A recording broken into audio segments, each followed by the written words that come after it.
And so what I did was I started to design haircuts. And one haircut I had was the old man. And I shaved my head up here just like this. I did this. And I would keep the hair on the side like an old man has. And one time I shaved my whole head and had a reverse part. So I had hair up here and they kind of zigzag. So I did things to be this cool, crazy, kind of like creative kid.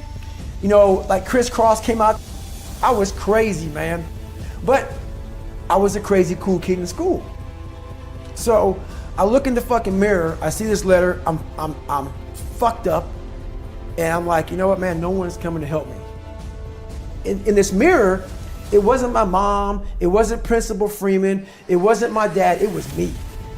Because when nobody coming back to fucking help David Goggins, that was my mindset now. And so with my non-spelling ass, I started getting these sticky notes and writing, you're fucked up. And my mom wakes up like, what is wrong with you? I go, man, I have to change because I can't stay here. I can't. I looked at myself in the mirror and I was defeated. I go, look at myself. I'm like, who am I? So I'm defeated in this mirror and I'm like, okay, I'm changing. I said, Mom, can we please get a tutor? So we can only afford $15 a week for a tutor. So I had 4 hours a month. Okay. 4 hours a month. I had a 4th grade reading level, man.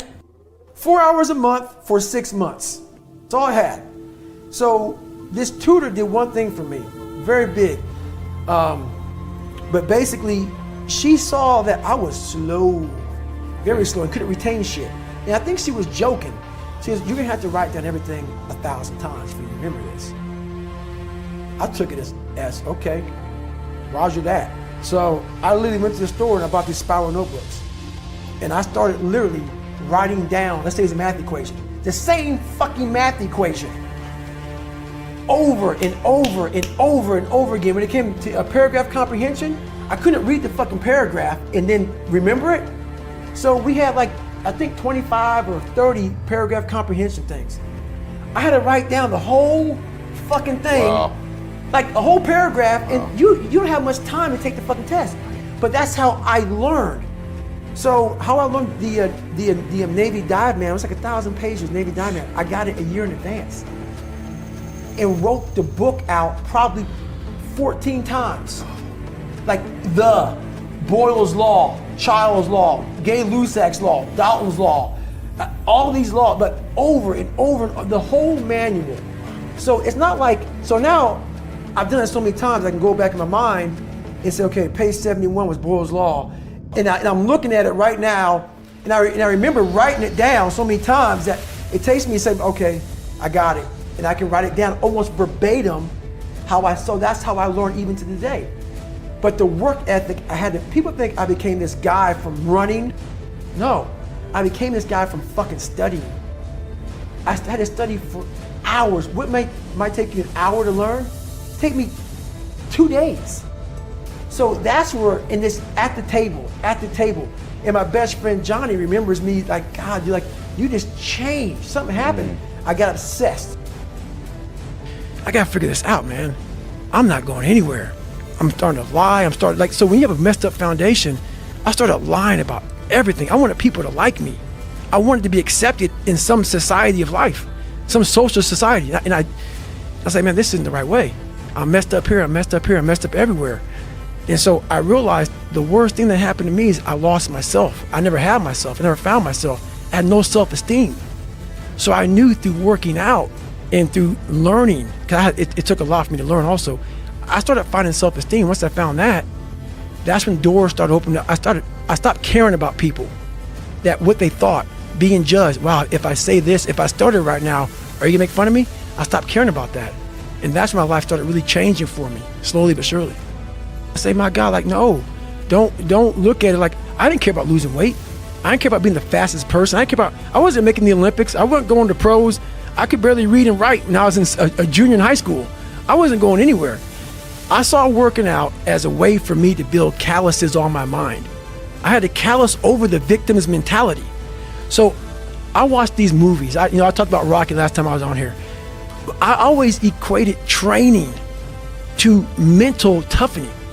Like, it always looked brutal. People waking up early and doing all these things, and it looked horrible. I was like, wow, man, I gotta start doing that. not to get better, bigger, and stronger, but that is what's going to build me. That looks uncomfortable. That looks brutal. And getting up early, I don't want to do that. So I made this long list of things I don't want to do. And through that, I found myself. I started, I'm like, you guys aren't doing this shit in high school. You guys aren't getting up at 5 o'clock in the morning, running over here in this golf course. So I started seeing myself very differently than the average human being. I was like, hang on a second. I have something they don't have. And that's when I started to develop these things through working out. It was this great, never-ending work ethic. And through work ethic, I developed self-esteem. It's through discipline, through self-discipline, through repetition, through tons of repetition of the same thing that you don't want to do. And that's the key thing. Through repetition of things you don't want to do, you develop mental, like an armor for your mind. You start to armor your mind, because your mind's like, okay, we suffer every day. It's what we do. We do stuff that sucks every day. And that's how I started coming up. I just started being very uncomfortable. And now it's like just a way of life.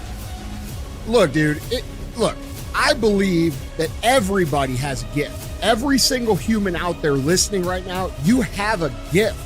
The thing that you have working against you is you have all these other people now, right? 30 years ago, 20 years ago, we didn't have Instagram. We couldn't watch people and emulate them. We sort of had to learn our own little craft as we went, all right? But now we get to see what everybody's doing. And our tendency as humans is to emulate the style or the personality or the way that someone speaks or the way they do their content and all these different things. But here's the thing that you don't understand, is that by doing this, you are actually keeping yourself from becoming great, because the most that you could ever be when you do these things is a watered down, lesser version of what someone else is doing, all right? And how do you know that your own style and your own way of doing things that you would develop little by little by little, if you would just take little risks, is it going to be greater than all of those things that you watch? Okay? You cannot be great being a lesser version of what already exists. You can only be great when you execute against your own potential and do your own development. And that means getting up there and looking like a clown. And it means taking little bitty steps forward every single opportunity you get. No one comes out and is just great at business or great at athletics or great at science or great at speaking. It doesn't fucking happen, man. The first speech I ever gave, I remember it, dude. There were 6 fucking people there. All right? And I had a piece of paper and I'm reading the notes and I was shaking. I was freaking the fuck out. There's 6 people. 6. That's where I started, man. So like, this isn't a gift. It only seems like a gift because I worked so hard and so long to develop it. And you guys have to do the same thing if you want to be great. If you want to be good and you want to be effective and you want to be, not great, you just want to be good, then yeah, dude, take someone else's style, emulate everything they do. Clearly it might work, but if you want to be great, if you want to be one of the best that's ever fucking lived at what you do, you have to understand that it's about developing our own skills. It's about developing our own style. It's about developing our own swagger. It's about developing our own selves.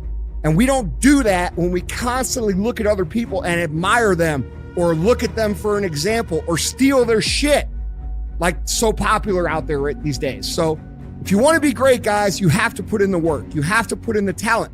It's not that everybody doesn't have the potential. Everybody has the potential. It's just they're not developing it because there's too much distraction out that we didn't have 20 years ago. So when I'm coming up, dude, I don't have people to look at. We didn't have the internet. We didn't have social media. We didn't have all these things. We had books.